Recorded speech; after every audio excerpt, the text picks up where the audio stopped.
मैं अपने सद्गुरु महर्षि संतसेवी परमहंस जी महाराज के बारे में कुछ बताने की कोशिश करूँगा, क्योंकि ब्रह्मांड के वो नायक थे तो ज़्यादा तो मैं कुछ बता ही नहीं पाऊँगा, और हो सकता है जो कुछ बताऊँ उसमें भी कुछ गलतियाँ रह जाएं, तो उसके लिए गुरु महाराज मुझे माफ़ भी करें।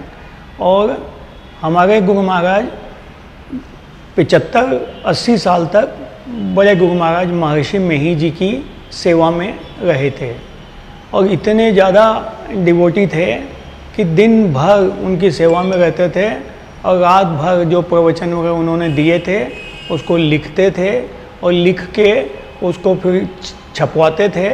और हमारी एक शांति संदेश नाम की किताब है, उसमें वो लिख के छपवा के और फिर वो टाइम पे वितरित होती थी। और उसके बाद सुबह 3:30 बजे उठ के ध्यान भी करते थे। उनका आचरण इतना अच्छा था कि आज के टाइम में तो बताना और बोलना, समझना और समझाना सभी काम बहुत ही ज़्यादा मुश्किल है। जितना ज्ञान हमारे बड़े गुरु महाराज महर्षि मेही जी में था, वो ज्ञान धीरे धीरे उन्होंने सारा का सारा ज्ञान अपने परम शिष्य संतसेवी जी में ट्रांसफ़र कर दिया था।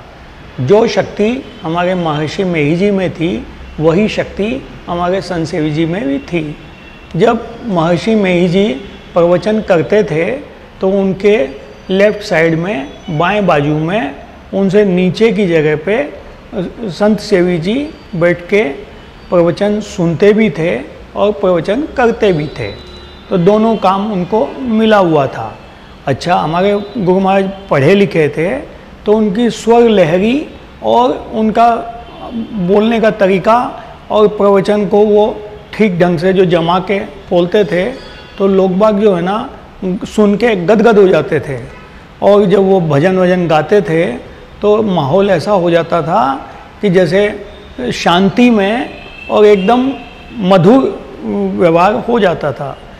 उनके चमत्कार तो इतने चमत्कार हैं जिसकी हम कोई गिनती नहीं गिन सकते। फिर भी मैं 1-2 एग्जाम्पल दे सकता हूँ।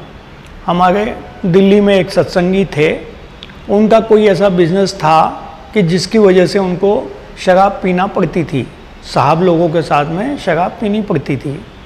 तो उनकी पत्नी ने गुरु महाराज जब दिल्ली में आए हुए थे तो उनको कहा, गुरु महाराज आजकल ये बहुत पीने लग गए हैं। तो गुरु महाराज ने उनको सिर्फ इतना कहा, क्यों जी, बस, इसके अलावा कुछ नहीं।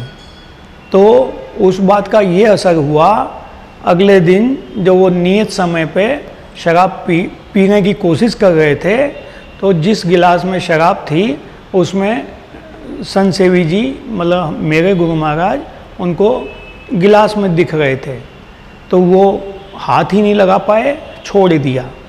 अगले दिन उन्होंने सोचा हो सकता है कल मेरे को कोई भ्रम हो गया हो तो आज मैं पीता हूँ। तो उन्होंने फिर वही ऑफिसर थे, वही सब बातें थी, फिर गिलास भरे गए। अगले दिन फिर गुरु महाराज उसमें दिखने लग गए। तो ऐसा 3-4 बार 5 बार उन्होंने ट्राई किया, हर बार गुरु महाराज उनको गिलास में दिखते गए तो उनकी शराब पीने की आदत छूट गई।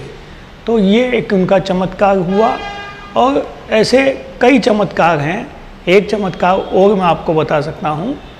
एक 50-55 साल के सत्संगी थे, उनको कैंसर हो गया था। कैंसर उनकी लास्ट स्टेज में था।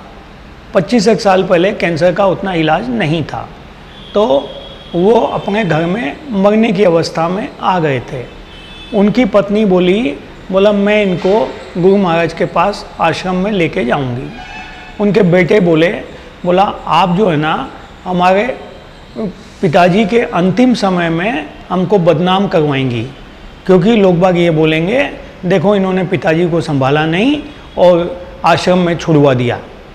तो जो माँ थी वो थोड़ी जिद पे अड़ गई, मैं इनको तुम्हारी गाड़ी से ले जाऊं, मतलब अपनी गाड़ी से ले जाऊं, और तुम यदि नहीं चाहो तो मैं बाहर से टैक्सी बुला के और इनको लेके जाऊंगी, लेके मैं ज़रूर जाऊंगी।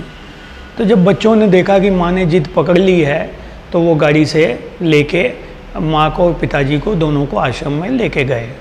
गुरु महाराज के सामने प्रणाम करने के बाद में सारी स्थितियों का बताया गया कि आखिरी स्थिति इनकी चल रही है और ये दर्शनों के हिसाब से आपके पास आए हुए हैं।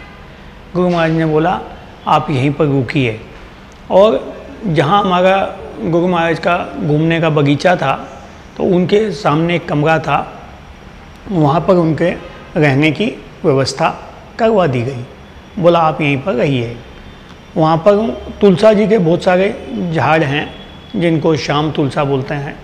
तो गुरु महाराज ने बोला आप जितनी तुलसा जी खा सकते हैं दिन भर में खाते रहिए, और भोजन की व्यवस्था वहाँ पर थी ही।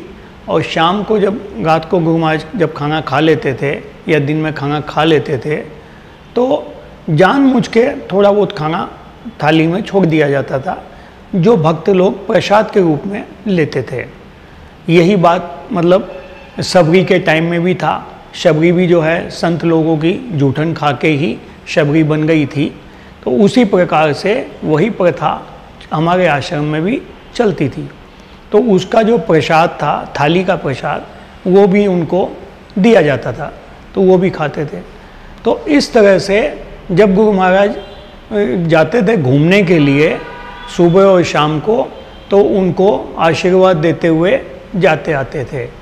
वैसे तो हमारे आश्रम में नियम है कि 3 दिन से ऊपर कोई रह नहीं सकता, लेकिन उनके लिए व्यवस्था की गई कि जब तक ये स्वस्थ नहीं हो जाते इनको यहाँ पर रहने दिया जाएगा। 1 महीने में वो इतने अच्छे स्वस्थ हो गए कि उसके बाद 26-27 साल हो गए।